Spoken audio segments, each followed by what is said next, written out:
la continuité du face-à-face dernier, face-à-face qui a été suivi un jour après d'un débat interrompu avec Bachir Tsakala, un membre, sinon un imam de la communauté islamique ahmadiyya venu de Pointe-Noire.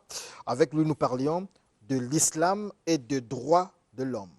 Et nous continuons sur ce même thème avec Saïd Ahmad lui-même qui revient sur le plateau pour nous parler justement des droits de l'homme dans l'islam, sinon de l'islam et des droits de l'homme. Tout ceci découle justement, je l'ai dit, du face-à-face dernier. Et sur ce plateau, nous accompagne pour entretenir monsieur Ahmad, Saïd Ahmad, Obame Gakoso, bonjour. Bonjour. Hippolyte Kapitsoni et Victorien Okombi. Monsieur Saïd Ahmad, vous avez 3 minutes pour nous présenter en fait ce que sont les droits de l'homme dans l'islam aujourd'hui. Merci beaucoup. A'oudhu billahi minash shaitanir rajim. Bismillahir rahmanir rahim. Et je pense que la dernière fois, on avait aussi parlé sur ce sujet. Plusieurs fois, on a déjà parlé. Mais en bref, l'islam, c'est la dernière religion sur la terre. Et il faut retenir que les gens qui se disent que il faut suivre ce monde, leurs coutumes, et si vous n'accordez pas avec la coutume de ce monde, cela signifie que votre religion est fausse. Je vous dis sur ce sujet que d'abord, selon l'islam, chaque époque, Dieu a envoyé le messager dans chaque nation, selon le Saint-Coran. Maintenant, chaque fois qu'un prophète vient, d'abord, il va contredire le système qui se trouve sur place en face de cette prophète. À cause de cela, tout le monde devient contre ces messagers. Quand nous regardons à l'époque du prophète Mohammed sallallahu alayhi wa sallam, qui est le dernier messager sur la terre, qui a amené le dernier charia, le monde arabe, il vivait comme les animaux de forêt. Il n'y avait pas aucune loi. Les esclaves étaient maltraités, les femmes étaient maltraitées, il y avait des parties, les tueries, personne qui occupait des autres. Maintenant, à ce moment-là, le prophète Mohammed sallallahu alayhi wa sallam, il est venu, il a rétabli les droits de l'homme en disant que Dieu a créé l'homme et l'homme a droit de vêtir, de vivre bien, à manger bien et plus avoir une maison.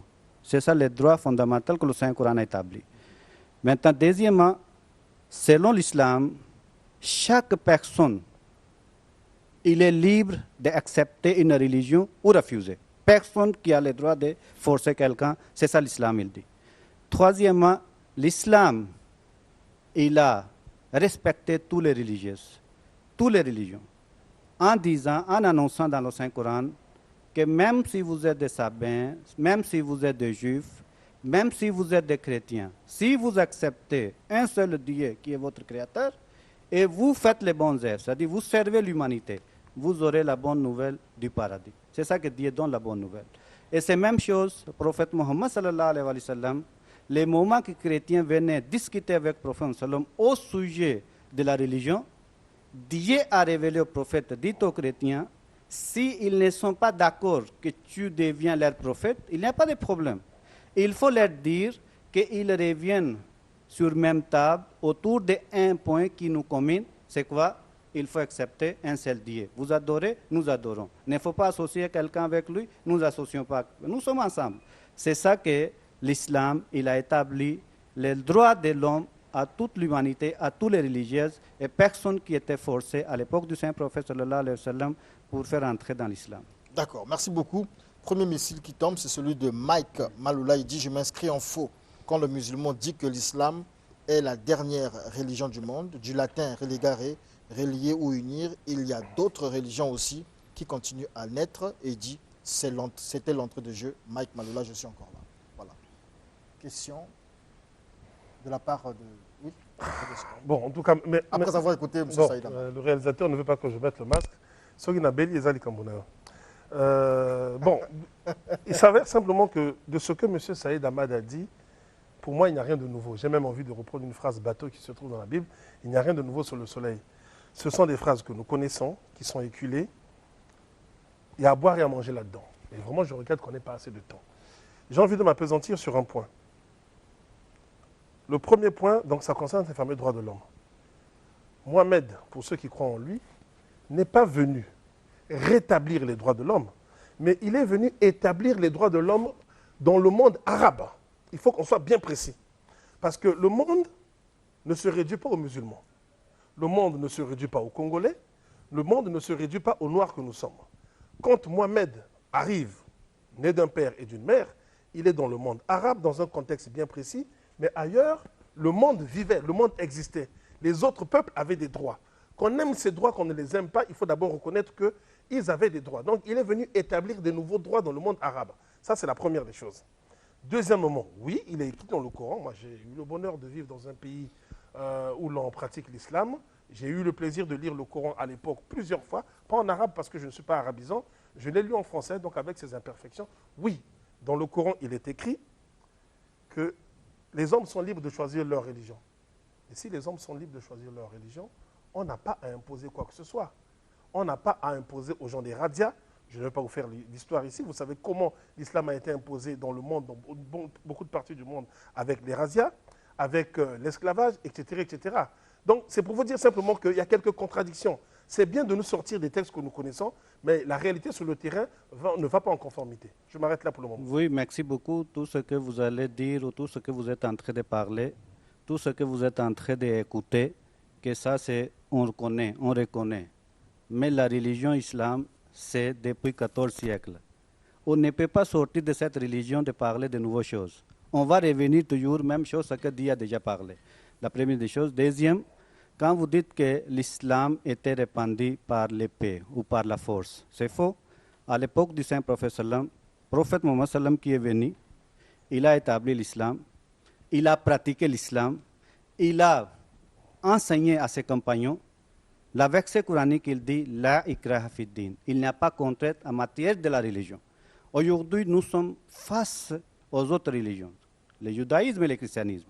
Maintenant, dites-moi, si aujourd'hui le monde a besoin de guidance, de connaître Dieu, quel livre qu'il peut présenter qui donne la liberté? Déjà, le christianisme, les chrétiens disent que tant que tu ne crois pas à la mort de Jésus sur la croix, tu ne seras pas sauvé. Les juifs, ils disent, tant que tu n'es pas un juif, tu ne seras pas sauvé. L'islam, il dit, j'avais la verset que je vous ai déjà récité, oui. Tout le monde, ils sont libres à accepter, refuser, et Dieu regarde seulement le cœur de la personne. Maintenant, quand vous dites que non, le prophète Mohammed, il était venu pour les Arabes. Un prophète, il vient toujours dans un continent, dans une ville. Pour une fois, je suis d'accord. Maintenant, il faut regarder le message qu'il a amené. C'était pour qui? Est-ce que c'est écrit dans le Saint-Coran que le prophète tu es venu pour les Arabes, tout comme c'est écrit dans la Bible que Dieu d'Israël, les enfants d'Israël, ils tournent autour d'Israël. Est-ce que dans le Saint-Coran, le prophète Mohammed sallam, il est venu pour les Arabes pendant que le Saint-Coran, il dit, c'est le livre qui présente, le Saint-Coran, il dit, la première verset, que Alhamdulillah Rabbil Alamin, toutes les lois appartiennent à Allah, Seigneur du monde. Vous lisez le Coran au début jusqu'à la fin. Nulle part Dieu va présenter un Dieu d'Arabe ou un Dieu de Mohammed. Il présente un Dieu de universel. Et le prophète Mohammed sallam, il a dit, et Dieu lui a dit, je vous ai envoyé un prophète pour toute l'humanité entière. Et c'est ça que, à l'époque du Saint Prophète sallam, dans ses compagnons, il y avait des noirs, blancs, rouges, tout le monde était dans ses compagnons pendant que les autres prophètes n'avaient pas ça. Pourquoi vous devez prier en arabe? Je vous pose la même question 3 fois. Si l'islam n'est pas la religion des Arabes, pourquoi on doit prier en arabe et se tourner vers la Mecque? Pourquoi pas se tourner vers Nkamba? Pourquoi pas se tourner vers Badminton ou Jérusalem? L'islam, c'est une religion d'ordre. Il faut que tout le monde soit uni. Pour être uni, il faut que vous avez un centre.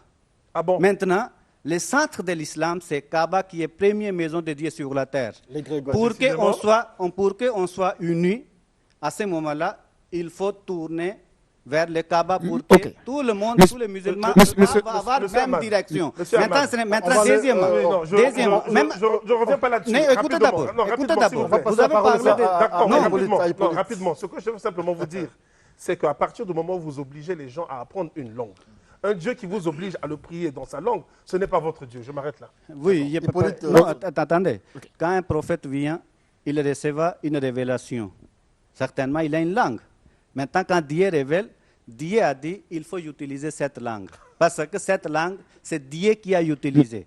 Quand vous allez utiliser ça, une bénédiction dedans. À ce moment-là, maintenant, si vous êtes un athée, certainement, vous ne pouvez pas comprendre. Monsieur Saïd, un musulman, gauche à droite, africain, noir, blanc, tout le monde. Monsieur Saïd, ça nous avons compris. Maintenant, quand on apprend une langue, on pratique. Mais aujourd'hui, pour faire la commerce, pourquoi vous êtes obligé d'apprendre l'anglais? Monsieur Saïd, ça nous avons compris. Dans la spiritualité, tu n'as pas besoin d'une langue. Mais pourquoi pour gagner le monde ici, il faut apprendre l'anglais, anglais, français? Pourquoi tu n'utilises pas ton langue propre ici, l'Angala Pourquoi vous êtes obligé de français? Mais tu es en train de faire avec moi l'émission en français. Monsieur Saïd, nous avons compris. Bon. Monsieur Saïd, dans votre introduction, vous avez présenté l'islam comme étant la dernière religion. Et vous avez dit qu'une religion doit apporter une civilisation. Et en même temps, vous dites que non, l'islam apporte le droit de l'homme. Mais seulement, nous soulignons dans l'histoire, dans le Coran, 3 inégalités. L'inégalité entre l'homme et la femme, l'inégalité entre le maître et l'esclave, l'inégalité entre le musulman, l'inégalité entre le musulman et le non-musulman. Tenez par exemple ce que dit le Coran. Nous sommes là dans le Coran, dans Sourate 9, nous avons aussi dans le verset 9 et le verset 30. Regardez ce qui est écrit. Combattez ceux qui croient ni à Allah, ni au jour dernier, qui n'interdisent pas ce que Allah et son messager ont interdit, et qui ne professent pas la religion de la vérité, parmi ceux qui ont reçu le livre, jusqu'à ce qu'ils versent la capitation par leurs propres mains, en étant dans l'humiliation. Bon, vous réalisez un peu ce que recommande le Coran? Oui, je pense que le prophète Mohammed sallam, il avait 2 périodes. Une période qu'il a passée à la Mecque. Il a reçu les révélations à la Mecque aussi. Nulle part vous allez trouver à la Mecque que le Saint-Coran a parlé d'aller tuer les gens, aller toxiquer les gens. Le prophète sallam, il a passé 13 ans à la Mecque. Deuxième période, c'est l'émigration. Quand le prophète il va émigrer, à ce moment-là, les Mecquois, les Juifs, qui vont compléter contre l'islam, contre le prophète Mohammed sallam, contre les musulmans, pour faire quoi? Pour les détruire. À ce moment-là, la première fois, à 2e année d'émigration, que Dieu a révélé au prophète Mohammed sallam que vous allez défendre les gens qui viennent à vous attaquer. Maintenant, il faut excusez-moi, je vous coupe pas. Non, écoutez d'abord. La personne qui vient vous attaquer, vous avez le droit de défendre et attaquer. Je vous coupe pas, je vous relance. Et le Saint-Coran, vous avez déjà posé la question, il faut me laisser répondre d'abord. Maintenant, quand vous parlez que non, Dieu ne permet pas d'accepter les autres religions. Pendant que je vous ai cité le verset La ikraha fi din. Dieu a dit chaque personne il est libre d'accepter. Monsieur Saïd, maintenant, dites-moi quel chrétien qui était forcé. Regardez, Monsieur Saïd. Monsieur Saïd, regardez. Excusez-moi. Coran 9, 29. Combattez ceux qui ne croient pas en Allah. Point, c'est écrit. En son messager, jusqu'à ce qu'ils payent la capitation en toute humilité. Cela veut dire, ce n'est pas en rapport avec des personnes qui veulent combattre la religion islamique, non. Mais c'est plutôt en rapport envers ceux qui ne se joignent pas. Ceux qui ne professent pas la foi. Maintenant. Ça dit que c'est plutôt l'islam qui va vers eux. Oui, vous pouvez avoir une verset, vous pouvez tourner autour de ça. Maintenant, pendant qu'il y a 6666 versets dans le Saint-Coran, vous comprenez? Il y a tous les commandements pour l'esclavage, pour les femmes, pour les gens qui viennent combattre, pour les prisonniers. Toutes les lois, elles sont là. Je veux quand même comprendre. Il faut regarder tout. Je veux quand même comprendre. Si vous dites que c'est l'islam qui est en train d'attaquer aux autres, maintenant regardez le cas de la Bible. Le cas de la Bible, c'est quoi? Maintenant, vous avez tenu la Bible, non? Oui. Vous êtes en train de suivre la Bible. Oui. Maintenant, la Bible dit, la femme n'a pas le droit de l'héritage de son père s'il y a un garçon. S'il n'y a pas un garçon, à ce moment-là, tu peux donner le droit tu peux donner l'héritage à la fille, mais avec les conditions. Quelles conditions? Il ne peut pas marier ailleurs, il va marier. Excusez-moi, monsieur il va Diallo, marier non, seulement. s'il vous plaît. Maintenant, deuxièmement. Monsieur Saïd, s'il vous plaît, monsieur Ikapi. Son problème, on, c'est la on a Bible. posé une question. On a posé une question ici sur un verset qui dit que si on n'est pas musulman, si on n'accepte pas de croire au Coran ou en l'islam, on doit être combattu. C'est ça Celui qui n'est pas avec nous est évidemment. contre nous. Voilà, Il faut être c'est combattu. exactement ça. Est-ce que c'est bien ce qu'il a dit? C'est clair Non, comme ça. ce n'est pas.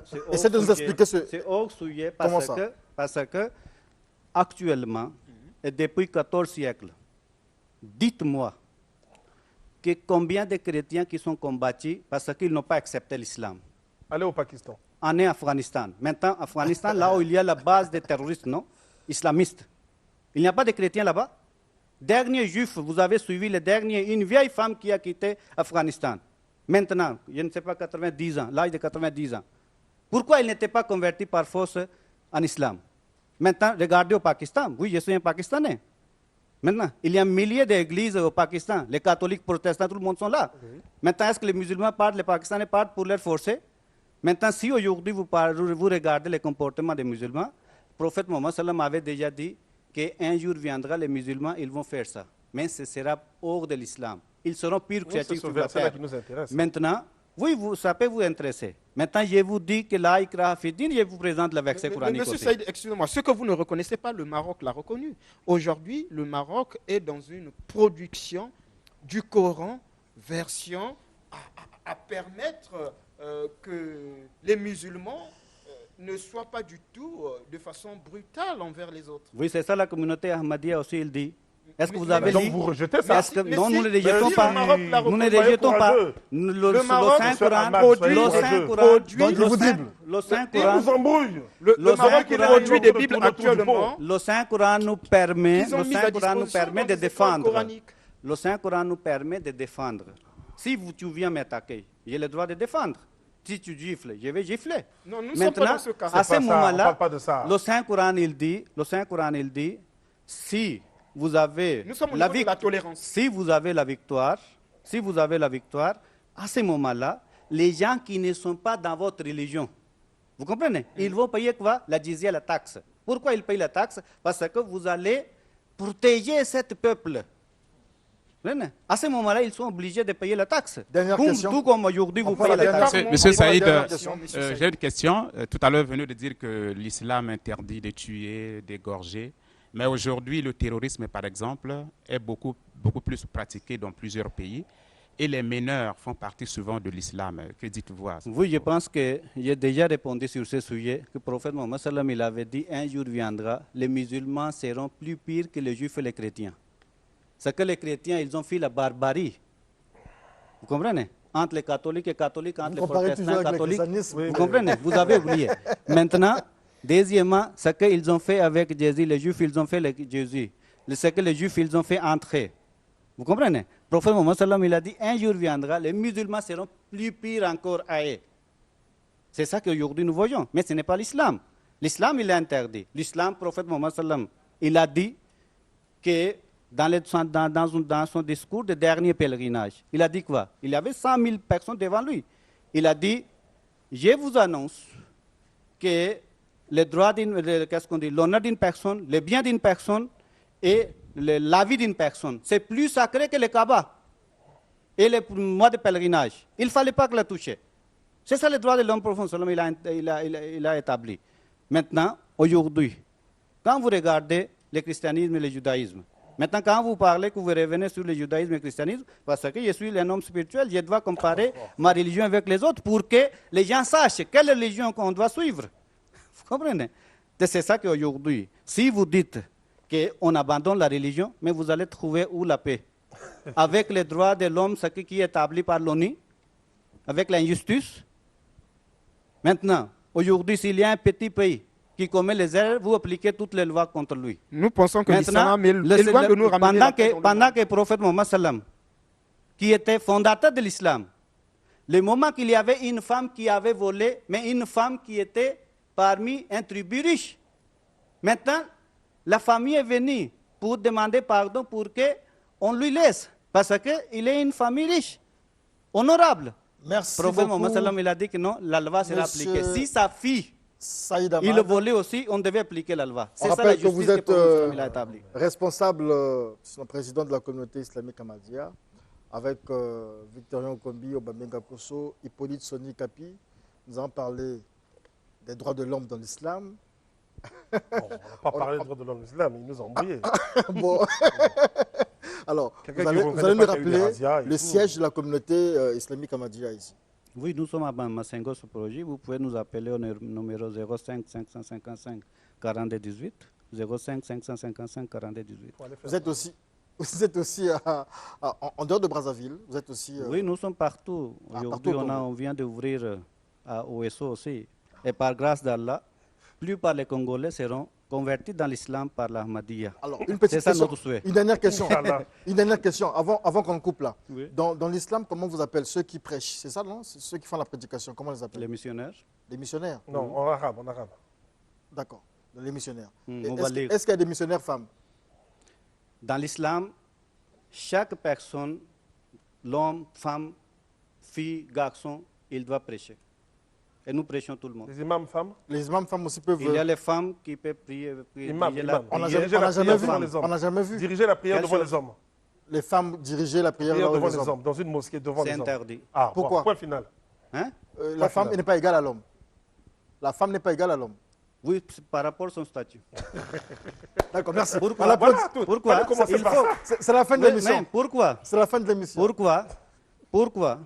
Il est L'homme, 15. l'homme, il est, On va se lever après. il est Oui, oui, responsable. oui. L'homme, L'homme il est est responsable. L'homme, il est responsable. La femme n'est pas responsable de sa maison. Vous comprenez? Maintenant, l'homme, comme sœurs, vous il l'avez est entendu, hein? obligé de dépenser. Ne Donc, devenez jamais musulman. l'homme, il est obligé de dépenser pour ses enfants, pour sa femme. Maintenant, la femme n'est pas obligée de dépenser dans sa maison. Ça, c'est le soin qu'on a Marina Bosso voulait aller Comprenez. intégrer l'islam. Là, Maintenant- elle est découragée. Maintenant, on va parler sur ce sujet. Et la Encore. femme, qui donne le droit à la femme? La Bible On ou vous, le met- on vous Saint-Coran? mettra face aux femmes de. Aux femmes, oui, oui. Je serai content de On applaudit recevoir les pour femmes ce plus- Saïd Ahmad.